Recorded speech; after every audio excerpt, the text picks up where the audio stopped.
Hi everyone, and welcome to Community Conversations. My name is Phoenix Kawamoto. I'm the project director for the Greater New Paltz Community Partnership, a drug-free communities grant project serving the youth and families living in the New Paltz School District area. I want to welcome you to today's show. We're very excited to have two wonderful guests here with us to share some very important information. Not to embarrass them, but in my mind, and in talking, now they're nervous, in talking about them, I have come to refer to them as the dynamic duo. And they come to us from Grace Smith House in Poughkeepsie, and they're going to be talking with us about how technology is impacting youth today. We are all, shouldn't say all, many of us are plugged into technology, and it is a wonderful tool. Social media can be incredibly powerful for many things.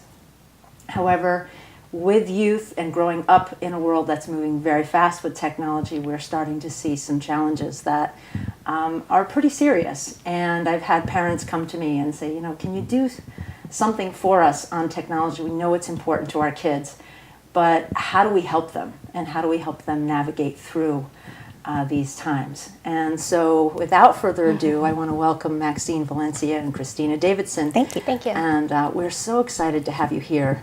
I met these two young ladies at the Piglets Students Showcase at New Paltz High School just a few weeks ago, and was just so impressed with their work with our students, and getting more and more impressed with learning more about what you do with Grace Smith House. So I think before we get into the topic, if you could just say a few words about Grace Smith House and your role there, that would be a great place to start. Yeah. So whomever would like to introduce yourself in that way, that would be great. So Grace Smith House is the domestic violence nonprofit in Dutchess County. And we have lots of different sectors in our organization. So some people live in this violent home and they need to escape and maybe go into hiding because the risk of homicide is so severe for them. So we have secret safe houses, which are shelters around Dutchess County to help in that need for an individual or a family. And in that shelter, we offer lots of different services. We offer one-on-one counseling. We offer support groups. We offer advocacy, right? So getting the services and your needs met through the court systems, through CPS, getting your basic needs met in that kind of general area, and helping you start over. Because a lot of these people really can't go back home and they need a fresh start. And what's really awesome, again, about our agency is that we have transitional apartments. So you can try to get into those apartments by putting in an application. Wow. We have 15 different apartments ranging from a studio to a 3-bedroom, which is a really nice place for you to get those services and start to learn how to be independent. And sometimes housing isn't an issue for people, but they suffer so much trauma from the violence that they endured. So we have a non-residential facility called Brookhaven. And we offer the same type of support groups, one-on-one counseling, and the same type of advocacy in the court system, and again, basic like case management. We have people that work in the government sector in Dutchess County. We have 2 people that work in CPS, so if there's ever a case open that has any type of violence in the home, those would be referred to our 2 CPS liaisons. We have our 2 petitioner intake workers that work in family court. And if you ever go to get an order of protection, you're actually sitting with a Grace Smith House employee and you probably don't even realize it. So we get to really, in so many different ways, help people that have violence in their relationships through this county. And then we have our program. So we're prevention. So we're trying to put our coworkers out of work. We're trying to give this information, give this education to teens so that we can change that learned behavior. So our reports were showing that we would help a family, maybe a woman or an individual, a family, and years later, we were serving their daughter. So we weren't breaking that cycle of violence because you need that education piece. And if all you see is violence in your home, it's what you think is normal and you don't know any other way. So teaching them a different way, giving them a different model of behavior, and then they get to choose, right? Because they know a different way. So we are really lucky. So we work in every middle school and high school in Dutchess County. In the middle schools, we do bullying prevention, and in the high schools, we do teen dating violence. And we come from this bystander lens, right? If it's not happening to you, it's probably happening to someone you know, because statistics show us that 1 in 3 teens will be in this type of unhealthy, abusive relationship. So it's more common for these teens to get this information and more relevant than people like us in our age, because 1 in 4 adult women will be in this type of unhealthy relationship. So teaching this 1 in 3 is so important. And that is also, and violence in relationships isn't just violence against women, right? It can be in an LGBTQ type of relationship. A woman can be the person that's unhealthy or violent or abusive. And I think that's so important to point out, because I feel that boys and men think that they're targeted, that it's their fault that there's violence against women. But it's actually equal, and especially in that teenage, 11 through 18, 11 or 14 through 24, it's very equal who is the perpetrator. So it's important, I think, really to point that out. That's great. Now, Maxine, you've done a lot of work as well. I mean, the two of you work very closely together. And I know that you've done some great work with, I mentioned our New Paltz, Piglets class. Yeah. It caught some great press here at the New Paltz Times. Yeah. Can you talk just a few minutes, because some folks may not have seen the article or not aware of what, your impact locally as well. I mean, you service Dutchess County. However, one of the things that's really wonderful, I think, in our region is that there's a lot of collaboration between service providers. And I know that Grace Smith House and your director, Renee Follett, is working very closely with, our services in Kingston through Family of Woodstock and so forth. But can you tell us a little bit about the New Paltz Project and what you saw that was, that stands out for you? Yes. So the New Paltz High School students came to Grace Smith House, and they were in the Piglets class at New Paltz, and they were really interested about what we do at Grace Smith House. They found that so many of their peers were in this unhealthy relationships, and they wanted to gain that knowledge and education about what a healthy relationship is. So they came to the prevention program to find out what we do in Dutchess County in the classrooms. So we kind of discuss what we do. So we come with this bystander lens. So we do this Mentors in Violence Prevention workshop. So we taught them this workshop. So we spent multiple days really rehearsing what are the forms of abuse, going through that, how you can help a friend if this is happening, what are some of the warning signs, and what are some of the resources in their community. So we provided them with that knowledge and the awareness of what a healthy and unhealthy relationship is, and then they implemented that in their schools. So they really reached out to the 8th grade class. And they did a workshop with them, and they found that the students were so interested about the topic, and they learned so much from the information. And then they also went in the high school sector and did the workshops with them. And they found that so many of the teens in that area did not understand what a healthy and unhealthy relationship was. So they saw that they were really making an impact on their district. So the 4 students were Brian, Troy, Dylan, and Jamie, and they were so wonderful to work with. Great. A lot of folks, myself included, I mean, I know when I was in high school, there was a particular young man, in this case it was a young man who was very abusive with his girlfriend, verbally, physically even, pushing and, a lot of yelling and so stuff in the hallways. And I remember in high school, it was common knowledge, but no one knew what to do about it, Right. And there was all of this kind of, again, everyone knew, but no one was talking about it. It was just kind of this whisper thing. Yes. How can we, because with technology, and this is where I kind of see our conversation kind of shifting a little bit, but, we have had this has been an old problem. This, we have a lot of history in the sense of this isn't a new issue. But it has some new faces and some new tools. And, if we can kind of maybe go a little bit in that direction as to, social media, the texting, sexting piece, I think is really key to understand. Yeah. And I have to say, again, after being in the field of prevention for a long time, this isn't my area of expertise. Yeah. So when you and I were talking before, I was so disturbed by some of the data that you were sharing with me, and as much as I'm really excited about right? It's kind of out of that disturbed feeling that we are kind of kicked into gear to take action. You know, kind of we need to wake up. Yes. You know, and this show has been about kind of we're all waking up together. You know, and that requires us to take action. Yes. Once we're awake, we need to do something. Absolutely. So, what can you share with us as far as, you know, even some of the basic language, because I've talked to some people who haven't heard the term sexting. They don't really know what that means. I mean, they know it has to do something with phones, but, you know, so could you just kind of do a 101, a brief 101 for us and share that? So sexting is sending sexually explicit pictures to another person. So teens like to call them nudes. And what is going on right now is that 61% of teens that are asked to send a revealing picture send them.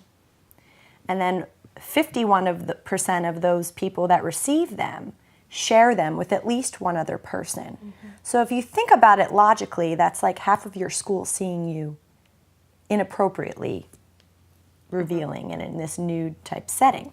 And this is very normalized for teens right now. This is a common thing. And when they hear about the consequences and what could happen, you really get to see their face in this like shock because they're doing it.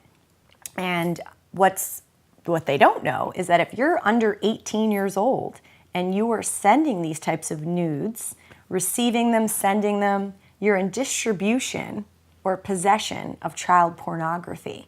And if you get caught with that charge, you will have to register as a sex offender for the rest of your life.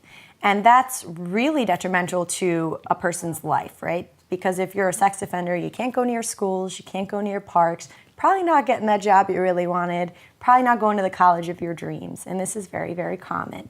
And especially this piece of sexting is in lots of different places, right? There's places with it being in middle school, it's in high schools, it's in these unhealthy relationships.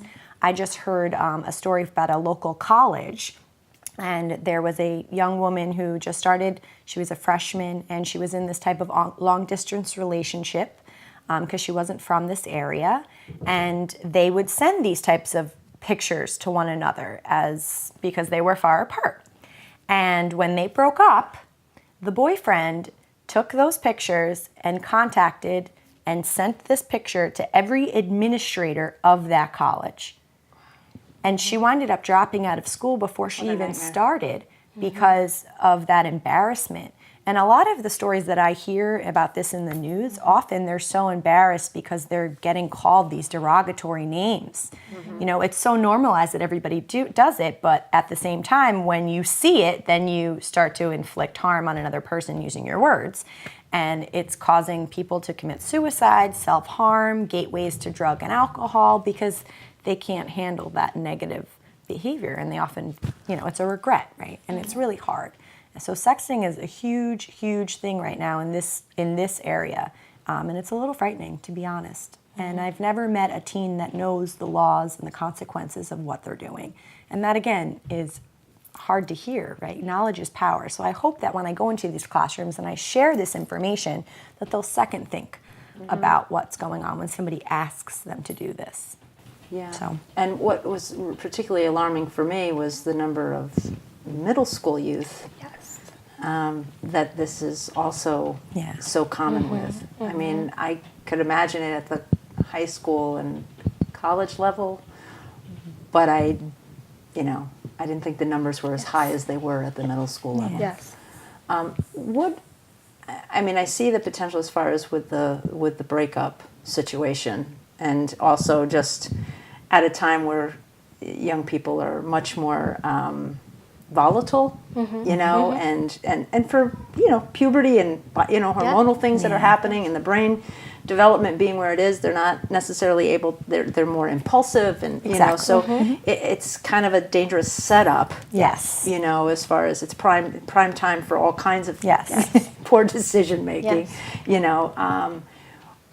My concern too, though, is with the kind of the coercion and those elements that happen. So can you speak to a little bit of that as far as, are you seeing the risks as far as younger classmen, younger classmates and older, and what's happening in that regard? Are we seeing patterns in that area as far as younger girls being vulnerable to pressures that they may not be able to know how to handle? I think that it's very equal. So I think if you're younger, kind of what Christina mentioned, that 61% they feel pressured into sending these photos, and they actually do it. So this kind of power and control of a sense of, maybe if they're older, they might feel more pressured to be able to do it if they're younger, and trying to maybe prove themselves or like prove their sexuality.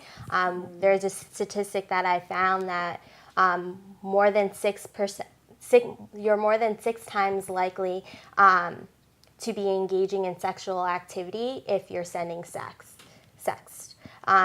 So that's showing that the people that are sexting are more likely to be engaging in sexual activity. So it's really important as a parent to be having those conversations about sex, peer pressure, sexuality, and healthy relationships. So it's really showing that correlation between that.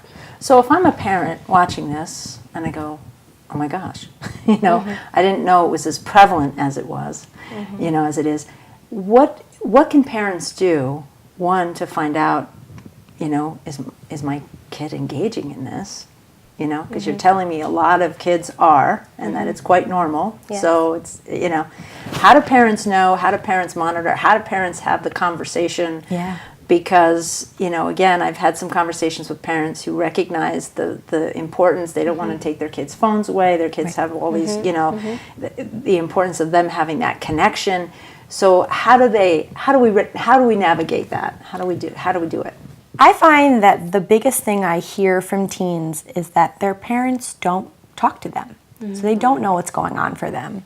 And as a social worker and a counselor, I tell every parent that I meet, spend 15 minutes a day with your teen and know what's going on in their life. And be open-minded to what they have to say. Don't get upset. Don't be defensive. Be there. Be present, and show them how invested you are into their growth and their happiness and their success, because they want you to be their cheerleader. They really do. And learning how to talk to your teen is important, because they're defensive. Because if you just go up to a teen and say, "Are you sexting?" Yeah. They're going to get very defensive, and they're going to wonder where that's coming from. But if this is like a common dialogue all the time, it wouldn't be, and they'll feel comfortable coming to you when this kind of stuff happens. Yeah. I created this really awesome teen parent guide that provides some tips on this, and I'm going to give that to you to put on the website, because I think it's really important to be able to have these conversations. I also think it's important to know what your kids are getting into.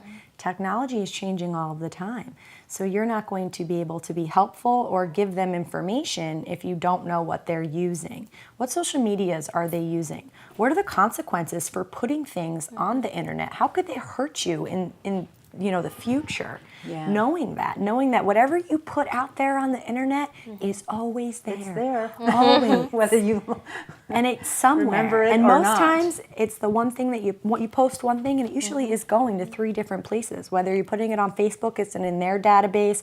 Whether it's your Verizon iPhone, now Verizon has it, now Apple has it. They don't realize the things that their phone does and how smart our phones are. And knowing that, what are our kids using? How can we monitor that? And that's really, really important. And there's lots of different apps that parents can use to see what their kids are actually doing on their phone. And knowledge is power, and you need to be informed on this. And it's often that we go to a PTA meeting and we do this internet piece, and it's very common that they're not sure exactly what teens are exactly using. And to be honest, I learned from them. And that's how I know. Because I didn't have this technology piece like they did growing up. And learning constantly to better the teens that I serve is important to me, so I hope it would be important to parents. Yeah, I know, same thing, technology plays a very important part in my life, in my work life, my personal life. We have friends and family all over the world, so we love Facebook for that reason, but that other piece of knowing that it's all out there, Yes. one of the things that I'm really happy about, and to let our audience know, is that we were talking before starting this taping that each one of these topics does deserve so much more time, and we're going to be doing a fall workshop for parents on bullying and internet safety, and that will, I thank you so much in advance for that, because we're really looking forward to being able to provide that information and the opportunity for parents to come and ask questions and see things. I'm one of those audiovisual learners, so it's you show me where things are and how to navigate things, and I understand it a lot better. But I'm really looking forward to that. And the parent guide, I did get a chance to take a look at it, so I look forward to putting that up on our website as well, so that folks have something tangible as well. So it had some really great suggestions as far as specific questions to ask, and one of the things you said that I think is so valuable is that it is about relationship, and what I often tell parents every time I get the chance, that they are prime partners in prevention. Yes. They hold such an important role. Yes. And I think a lot of parents don't see that because teens are developmentally doing that. Get away from me. I need to separate now. I need to become my own person. But don't let me go too far. And that dance, that kind of struggle.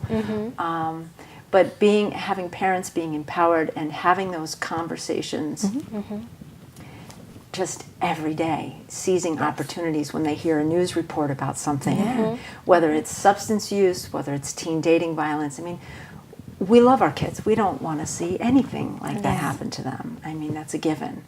But I think it's that thing of, when that flag goes up, to pay attention and be able to, take some action.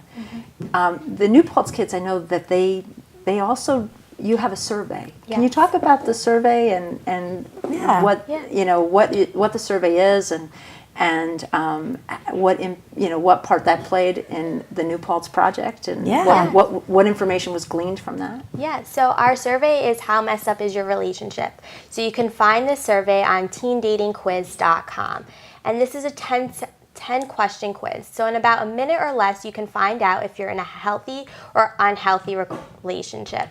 So in this quiz, it asks questions about emotional abuse, cheating, constantly calling, stalking. It asks a lot about that technology piece. If you don't answer right away, are you scared that you're going to get yelled at or screamed at or get in trouble by your partner? So we really incorporated so many of the forms in this quiz. And what we found with Dutchess County results, that 1 in 2 teens were in this unhealthy relationship, and over 3,000 teens had took this quiz. And what we found in New Paltz, they really marketed this quiz in their high school to get this data about this location and unhealthy and healthy relationships. And they found within their school that it was also 1 in 2 that were in this unhealthy relationship.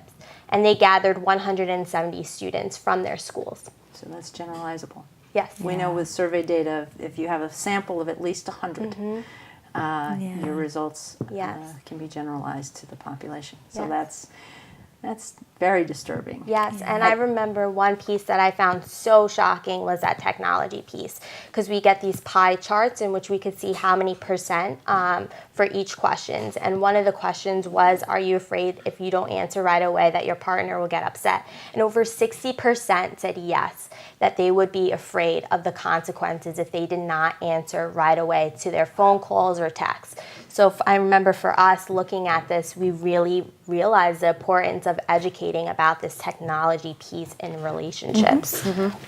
And I want to point out too, because I recently have been through this situation with a very dear friend of mine, serious relationship violence issue, and one of the things that she said to me was, I'm so smart, and I'm so, I'm not, and no one ever taught me this. Exactly. Like, I did not know what I was in, and it was a long-term relationship that just continued to escalate, continued to, the behavior just got more and more entrenched and more.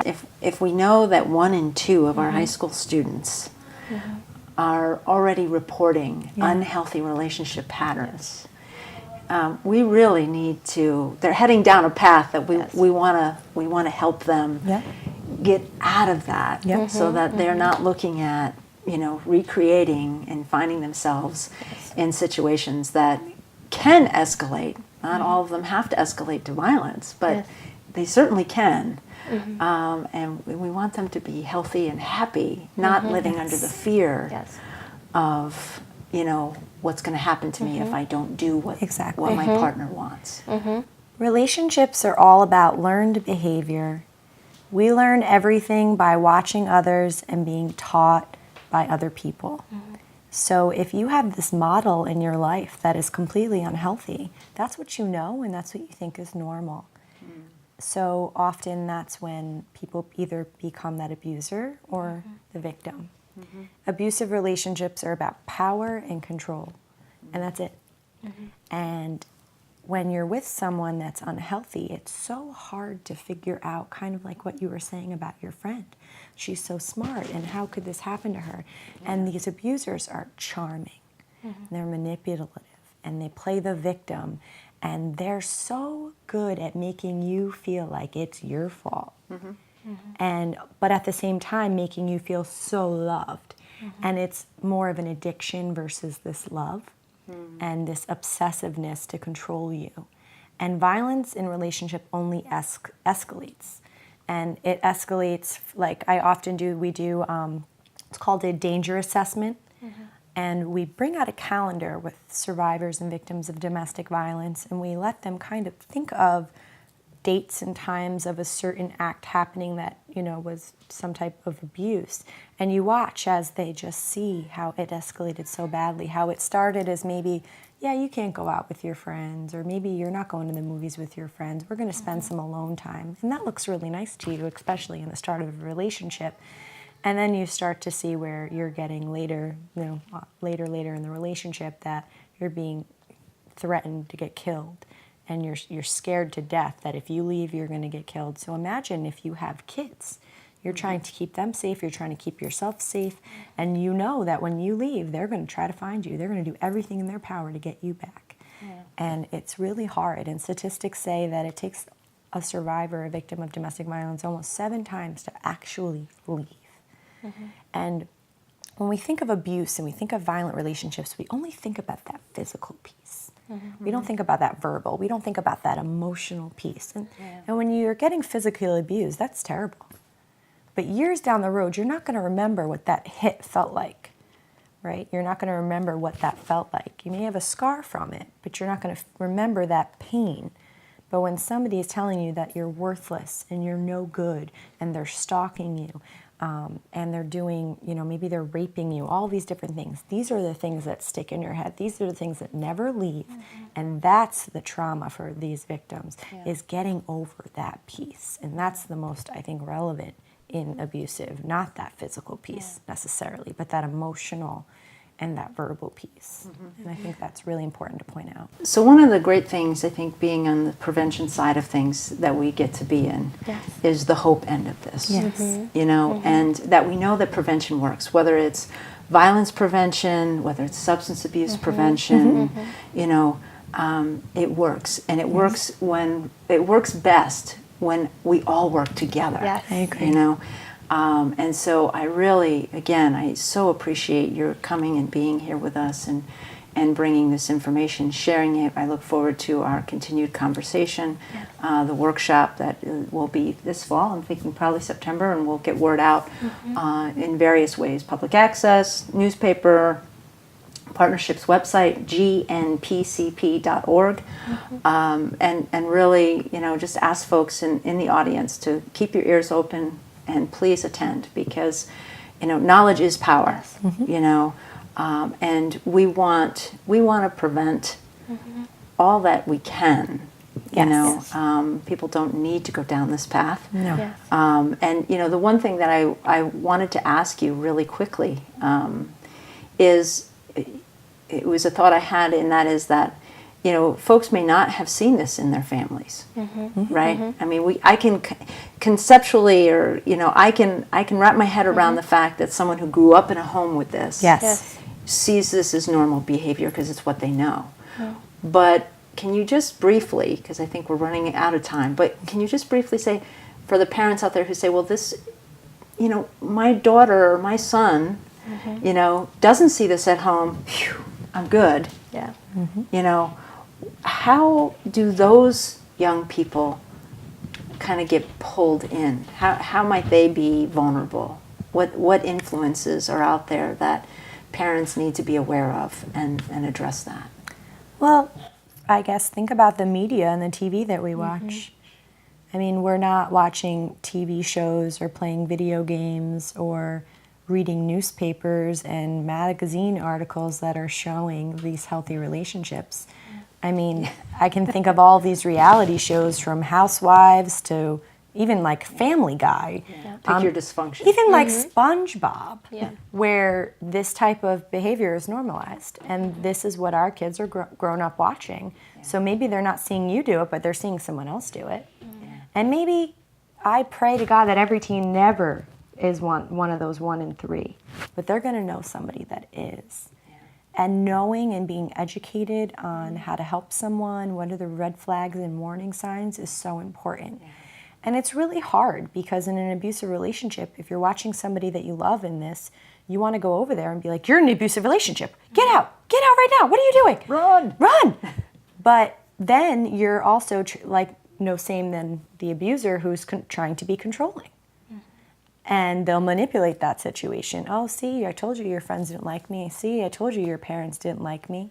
And it's really hard to watch somebody that you care about be in this unhealthy relationship. But the best thing you can do is be that support. Never walk away. Always be there. And one day when they realize what's going on for them and they realize that they're ready to leave, they'll know where to go. And I think that so often the women in our families and our shelters lose that support down the line. Because think about it, 1 in 7, you're watching your friend leave, go back, get hurt over and over and over. It's hard to watch somebody you care about in that situation. Yeah. It's also hard to stay there and be that support when it's going on. But it's so important to be. I mean, you don't go into a shelter, into this type of community living unless you have nowhere else to go. And often it's because they lose their support along the way. And it's really sad. So I think, in listening to what you just said, I think, again, that brings in the importance of utilizing the opportunities in our day-to-day. I agree. So when you hear a song or you catch we won't go there, but some of the music videos I've seen, I love the song, but when I see what the artist did with the video, I cannot watch the video again. What are you thinking? What are you thinking? So those music videos in particular, I think, are also a powerful tool to be able to say, hey, what do you see in that? And being able to start those conversations. So folks, if you can check out the website, we will make sure to get the parent guide on there, which has some great questions on how to start the conversation. Like Christina was saying, not jump in and say, are you sexting? Are you in this situation? But how to start the dialogue, because conversation is crucial, and you have so much power as parents and adults who love your teens. So with that, I will say again, thank you very much, and I look forward to working together with you. Thank you. As we do, and we're very excited. We do. So thank you. Thank you. Thank you guys for watching, Thank you. Stay tuned for the next episode. We'll see. We have another great one coming up soon. Take good care.